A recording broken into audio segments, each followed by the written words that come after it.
used by Caesar Clown, a man renowned for his pet axolotl, which was composed entirely of sludge goop. A being described as disgusting, putrid, and repulsive, Caesar Clown served as the main antagonist of the Punk Hazard arc. However, he is arguably our best Devil Fruit user so far, because complete control over gas plus complete mastery of science times complete loss of morality equals a very powerful combination. Thanks to fictional science, Caesar augmented his fruit, which does sadly mean that we will never know what the original nature of the Gasu-Gastronomy was. What we do know is that Caesar Clown used his gas to garp himself, which is really stretching the dictionary definition of clothing. Being dressed only in gas also means that technically during Punk Hazard, Caesar is always naked. Do with that information what you will. But what I'm going to do is place this fruit in the B tier, because it's pretty great, but it's only at its highest potential when combined with a very advanced scientific clown mind.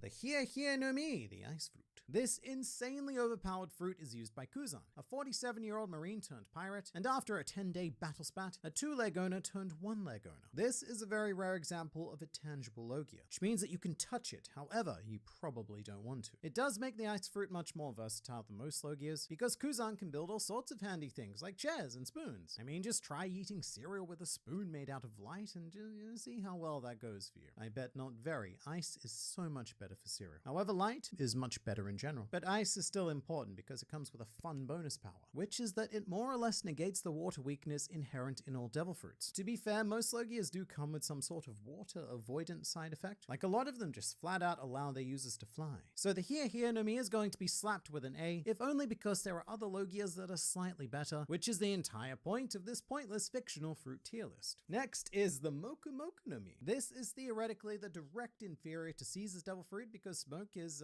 well, look, it exists.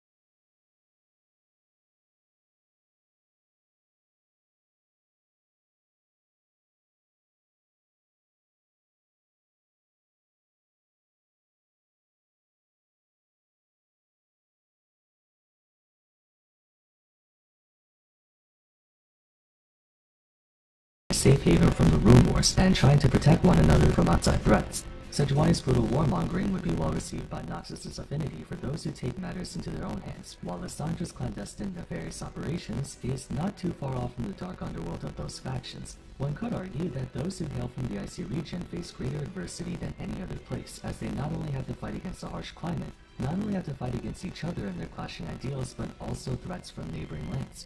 It seems like Noxus likes to attack everyone, seeing as Darius personally led multiple campaigns against Freljord, more so after his son was killed in action. Yet, despite how inhospitable it may seem, some interpret that as a place to grow stronger. Silas currently roams the Freljord looking for allies and power that he can use to get revenge on Demacia, while Talia and Vayne have ventured there for the sake of training. It's a very compelling faction, to say the least. The simplistic nature of the landscape and its people belies the vast amounts of lore and history behind this land, almost like the tip of an iceberg concealing a greater whole of something. And I'd say his champions are also very much the same way. Simple on the surface, but more complex as you get to know them. Befitting a land where you see almost nothing but snow and ice, Freljordian champions have a central theme around those very things. Of the 14 representatives, 8 of them have ice-themed attacks. In traditional video game archetypes, the ice element is often associated with inhibition, slowing or freezing movements. This establishes their trademark playstyle, crowd control. Provided my memory is not escaping me, there is no other region in the game with more hard crowd control abilities than Freljord, or at the very least, the extent to which crowd control influences their gameplay. For most of the champions, their hard CC has less of a narrative purpose and more of a gameplay function to round out their kit.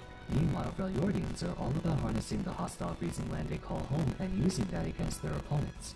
A good example of this would be the prevalence of universal applications. Braum's passive concussive blows allows him to threaten a stun on any target just by landing a basic attack or his Q.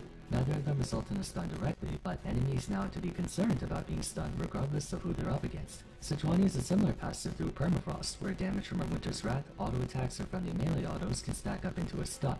Ornn also contains a team-based interaction through his personal debuff, Brittle, causing the next immobilizing effect to deal bonus max health damage and last 30% longer if applicable. Those who don't have universal applications just have a mountain of internal crowd control, such as Gragas, Nivea, Gnar, Nunu, Lissandra, and Udyr. What they lack in raw pressure they make up for